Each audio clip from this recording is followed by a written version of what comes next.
Blizzard by Khaled Hot, Henri, and John Rocco. One day, when I was a young boy, nearly 4 feet of snow fell from the sky. This is my story.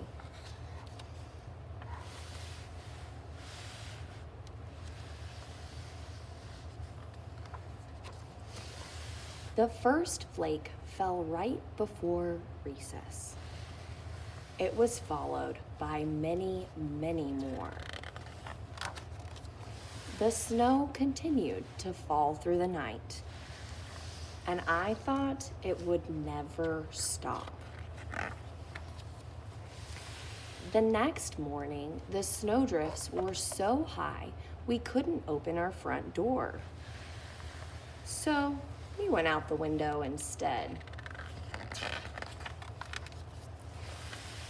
We laughed as we sank deep into the frozen powder, but walking was hard.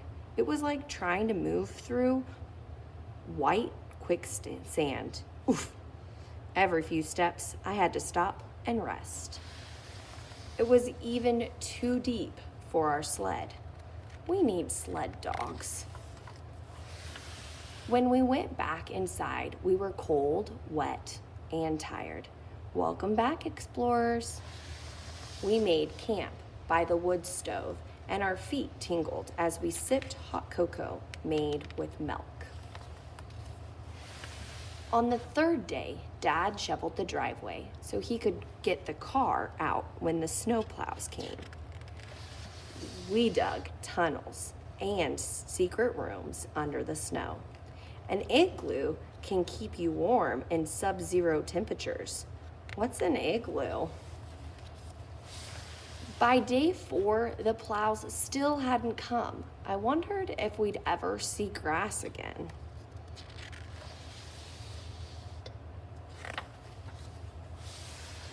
Inside, things got tense.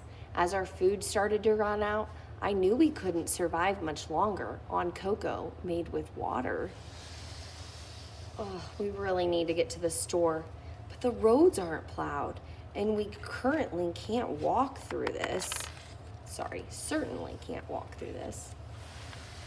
On day 5, I realized it was up to me to take action. I was the only one who had memorized the survival guide. I was the only one who knew what equipment was required. I was the only one light enough to walk on top of the snow. On day 6, I made a list. Saturday, milk, bread, eggs, candy bar. I prepared the sled. Then I set off.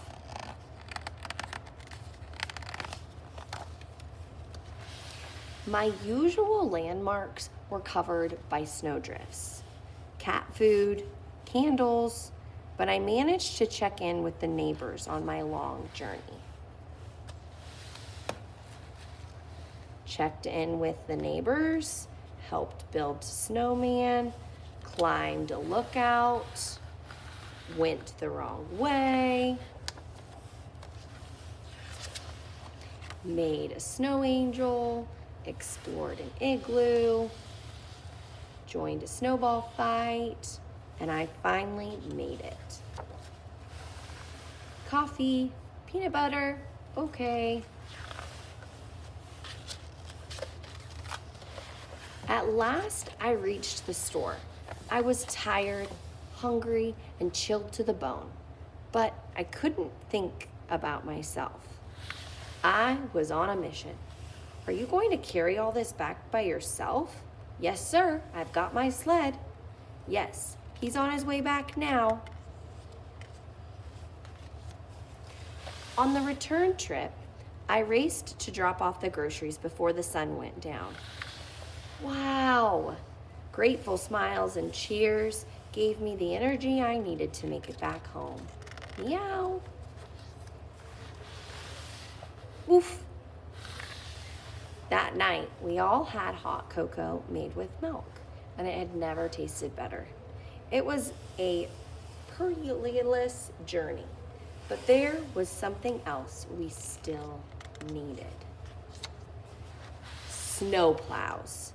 It looked as though we would see civilization again after all. Guess we'll have to go back to school tomorrow. Boo. Thank heavens. I was going stir crazy.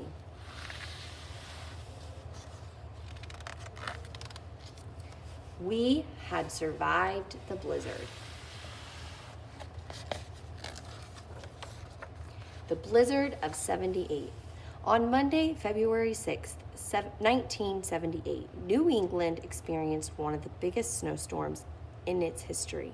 It snowed for 2 days, and by the time it stopped, parts of Rhode Island, Massachusetts, and Connecticut were buried under 40 inches of snow. That's 4 times the height of this book. The wind was blowing 50 miles an hour and created snowdrifts up to 15 feet high.